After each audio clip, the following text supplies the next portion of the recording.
Good morning students. आज हम पढ़ेंगे कविता कदम्ब का पेड़। ये कविता सुभद्रा कुमारी चौहान द्वारा रचित है। इनकी रचनाओं में राष्ट्रीय आंदोलन, स्त्रियों की स्वाधीनता, जातियों का उत्थान आदि समाहित है। और अपनी रचनाओं के माध्यम से इन्होंने एक बहन, एक माँ व एक पत्नी समेत सच्ची राष्ट्रभक्त के भाव व्यक्त किए हैं। तो आइए आज हम पढ़ते हैं कविता कदम्ब का पेड़। यह कदम्ब का पेड़ अगर माँ होता यमुना तीरे, मैं भी उस पर बैठ कन्हैया बनता धीरे धीरे।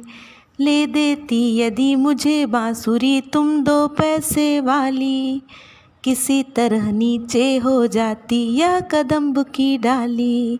तुम्हें नहीं कुछ कहता पर मैं चुपके आता, उस नीची डाली से अम्मा ऊंचे पर चढ़ जाता। वहीं बैठ फिर बड़े मज़े से मैं बांसुरी बजाता, अम्मा अम्मा कह बंसी के स्वर में तुम्हें बुलाता। तो देखिए बच्चों, आपको जैसे कि पता है ना कि श्री कृष्ण भगवान को बांसुरी बहुत प्रिय थी और वो पेड़ पर बैठकर बांसुरी बजाते थे और आँख मिचौली का खेल खेलते थे। तो इसी प्रकार इन पंक्तियों में ये बालक की इच्छा है और वो अपनी माँ से कहता है कि अगर यह कदम्ब का पेड़ यमुना नदी के किनारे होता तो मैं भी कृष्ण जी की तरह उस पर बैठकर बांसुरी बजाता, और अगर ये पेड़ की डाली थोड़ी नीचे हो जाती तो तुम्हें बिना बोले मैं उस डाली पर चढ़कर और ऊपर की डाली पर चढ़ जाता और अम्मा अम्मा कह के आपको बुलाता।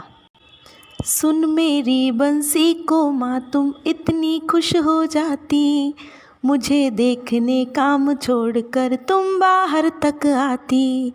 तुमको आता देख बांसुरी रख में चुप हो जाता, पत्तों में छिपकर धीरे से फिर बांसुरी बजाता। गुस्सा होकर मुझे डांटती कहती नीचे आ जा, पर जब मैं न उतरता हंसकर कहती मुन्ना राजा। नीचे उतरो मेरे भैया तुम्हें मिठाई दूंगी, नए खिलौने माखन मिश्री दूध मलाई दूंगी। और जब तुम मेरी बांसुरी को सुनकर इतनी खुश हो जाती कि सारा काम छोड़कर मुझे देखने बाहर आ जाती, और तुम्हें जब आता देखता मैं तो बांसुरी को रखकर पत्तों में छिप जाता और फिर बांसुरी बजाता। और ऐसा देखकर आपको गुस्सा आ जाता, और जब मुझे नीचे के लिए बुलाती आप तो भी मैं आपकी बात को नहीं सुनता। तो तुम मुझे लालच देकर बुलाती कि मेरे भैया मेरे मुन्ना राजा नीचे आ जाओ, मैं तुम्हें मिठाई और खिलौने माखन मिश्री दूंगी।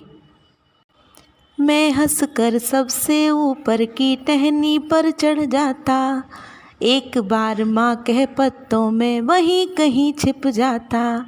बहुत बुलाने पर भी माँ जब मैं न उतर कर आता, तब मामा का हृदय तुम्हारा बहुत विकल हो जाता। तुम अंचल पसार कर अम्मा वहीं पेड़ के नीचे, ईश्वर से कुछ विनती करती बैठी आंखें मीचे। तुम्हें ध्यान में लगा देख मैं धीरे धीरे आता, और तुम्हारे फैले अंचल के नीचे छिप जाता।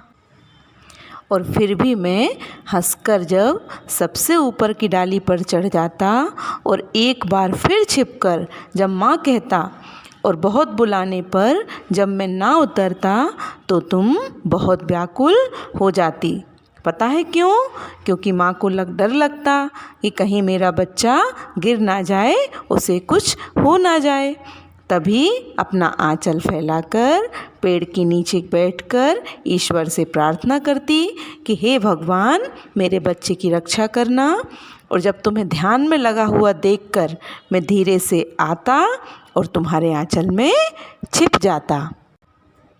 तुम घबरा कर आँख खोलती फिर खुश भी हो जाती, जब अपने मुन्ना राजा को गोदी में ही पाती। इसी तरह कुछ खेला करते हम तुम धीरे धीरे, यह कदम्ब का पेड़ अगर माँ होता यमुना तीरे। और तुम घबरा कर जब आँख खोलती तो अपने मुन्ने को गोदी में पाकर बहुत खुश हो जाती। इसी तरह हम ये आँख मिचौली का खेल खेला करते, और अगर ये कदम्ब का पेड़ यमुना नदी के किनारे होता। तो बच्चों, कैसी लगी ये कविता? बहुत मज़ा आया। इस कविता को पढ़कर ऐसा लग रहा होगा ना कि हम भी ऐसे ही कृष्ण के जैसे आँख मिचौली का खेल खेलें, है ना? ओके बच्चों, bye bye, good day, have a nice day. अब हम मिलेंगे नेक्स्ट वीडियो में।